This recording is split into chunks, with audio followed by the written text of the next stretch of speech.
গতকাল ছিল ক্রিসমাস আর আজকে বিশ্বের দুই প্রান্তে দুটি জায়গায় বক্সিং ডে টেস্ট শুরু হলো। অস্ট্রেলিয়ার মাটিতে অস্ট্রেলিয়া এবং পাকিস্তান, এবং দক্ষিণ আফ্রিকার মাটিতে দক্ষিণ আফ্রিকা এবং ভারত। এই চারটি দিন সমস্ত ক্রিকেট ফ্যানরা টান টান উত্তেজনায় আবিষ্ট হয়ে থাকে।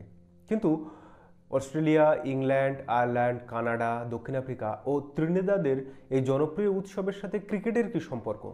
মেলবোর্ন ক্রিকেট গ্রাউন্ডের সাথে বক্সিং ডে টেস্ট কীভাবে ওতপ্রোতভাবে জড়িয়ে গেল? তো চলুন আজকের ভিডিওতে সেই ডিটেলসগুলো আমরা আজকে জেনে নেব। নমস্কার, আমি প্রদীপ, অনুভবের সফর চ্যানেলে আপনাদের সকলকে স্বাগত। আর যারা আমাদের চ্যানেলে নতুন তারা অবশ্যই চ্যানেলটিকে সাবস্ক্রাইব করে আমাদের পাশে থাকবেন। 1800 সাল নাগাদ রানী ভিক্টোরিয়ার শাসনকালে ইংল্যান্ডের সমস্ত যারা বিত্তবান বা বিত্তশালী পরিবার ছিল তারা ক্রিসমাসের পরের দিন 26শে ডিসেম্বর অর্থাৎ আজকের দিনেই যারা শ্রমিক, মজদুর কিংবা দিন আনা দিন খাওয়া খেটে খাওয়া গরিব মানুষগুলোকে ক্রিসমাসের গিফট পাঠাতো, যেগুলো ক্রিসমাস গিফট নামে পরিচিত ছিল। আর এই গিফটগুলো একটা চৌকো বক্সে করে তারা তাদেরকে পাঠাতো।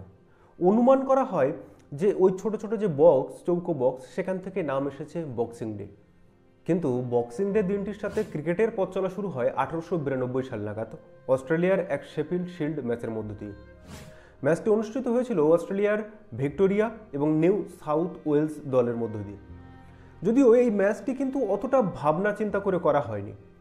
এর ঠিক প্রায় 50 বছর পর অস্ট্রেলিয়া এবং ইংল্যান্ডের মধ্যে অ্যাশেজ টেস্টের মধ্য দিয়ে আন্তর্জাতিক ক্রিকেটে প্রথম বক্সিং ডে টেস্ট অনুষ্ঠিত হয়। কিন্তু এখানেও তারিখের কিন্তু কোনো গণ্ডগোল ছিল। এই তারিখটি ছিল 22 থেকে 26শে ডিসেম্বর।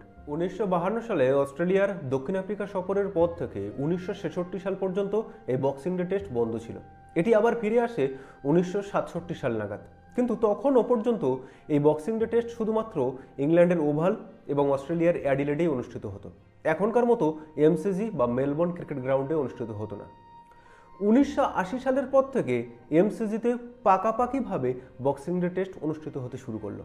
তার একটা কারণ যদি বলা হয় সেটা হলো মেলবোর্ন ক্রিকেট গ্রাউন্ড ছিল সেই সময়ে বিশ্বের সবচেয়ে বৃহত্তম স্টেডিয়াম দর্শক আসনের বিচারে। যদিও বর্তমানে গুজরাটের নরেন্দ্র মোদী স্টেডিয়াম সবচেয়ে বড়, তারপরেই মেলবোর্ন ক্রিকেট স্টেডিয়ামের।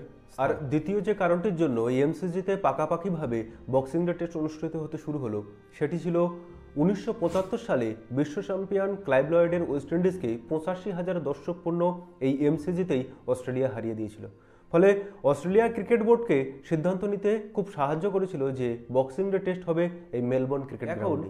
মেলবোর্ন ক্রিকেট গ্রাউন্ডের সাথে বক্সিং ডে টেস্টের সম্পর্ক আপনারা খুঁজে পেলেও আপনাদের মনে নিশ্চয়ই একটা প্রশ্ন উকি দিচ্ছে যে ইংল্যান্ড, আয়ারল্যান্ড, কানাডা, দক্ষিণ আফ্রিকা এবং ত্রিনিদাদকে ছাপিয়ে কেন অস্ট্রেলিয়ার মেলবোর্ন ক্রিকেট স্টেডিয়ামে হওয়া এই বক্সিং ডে টেস্ট এত জনপ্রিয় হয়ে উঠেছে বিশ্ব ক্রিকেটে?